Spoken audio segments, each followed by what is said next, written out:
Hello everyone, welcome back to Teja stories. ఈరోజు ముల్లంగి రోటి పచ్చడి ఎలా చేయాలో చూపిస్తాను. ఇక్కడ నేను ముందుగా 2 ముల్లంగి తీసుకున్నాను. అవి తీసుకొని చెక్కు తీసేసి చిన్న పీసెస్గా కట్ చేసుకోవాలి. కట్ చేసుకున్న వాటిని ఒక బాండ్ని తీసుకొని ఆయిల్ వేసి ఆనియన్ అండ్ ముల్లంగి రెండింటిని ఫ్రై చేసుకోవాలి. కొంచెం గోల్డెన్ కలర్లో వచ్చేంత వరకు. ఇక్కడ కొంచెం నేను పసుపు యాడ్ చేశాను. చింతపండు, పసుపు యాడ్ చేసి వీటిని కొంచెం ఇంకా ఫ్రై చేస్తే టేస్ట్ వస్తుంది మంచిగా. ఈ పికిల్లో వాటర్ అనేది యాడ్ చేయకూడదు. మ్యాక్స్ ఆయిల్తోనే అంతా ఫ్రై చేసుకోవాలి. పచ్చివాసన పోయేంత వరకు ఫ్రై చేసుకోవాలి. ఇది కొంచెం స్మెల్ వస్తూ ఉంటుంది. ముల్లంగి మంచిగా ఫ్రై చేసుకోవాలి. ఈ ఫ్రై అయిన దాన్ని ఒక ప్లేట్ తీసుకొని పక్కకు తీసుకోవాలి. వేరే ప్యాన్ తీసుకొని ఇక్కడ నేను ఎండుమిరగాయలు అయితే ఫ్రై చేస్తున్నాను.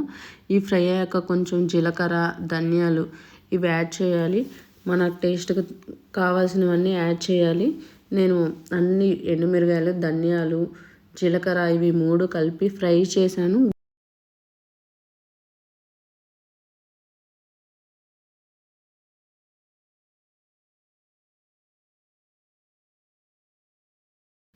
ఎండుమిర్చి, ధనియాలు, జీలకర్ర ఫ్రై అయిన స్మెల్ వస్తుంది. వచ్చాక మనం తీసి పక్కన పెట్టుకోవాలి.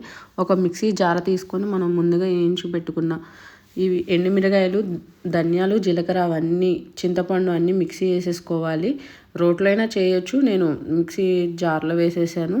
ఇక్కడ నేను ముందుగా ఒక ప్యాన్ తీసుకొని ఆయిల్ వేసి ఆయిల్లో తాలింపు గింజలు వేసి కొంచెం ఫ్రై అయ్యాక మనం ముందుగా చేసుకున్న ముల్లంగి పికిల్ని అయితే మనం తాలింపు వేసుకోవాలి. తాలింపు వేసాక మంచి స్మెల్ వస్తుంది. Please subscribe to my channel.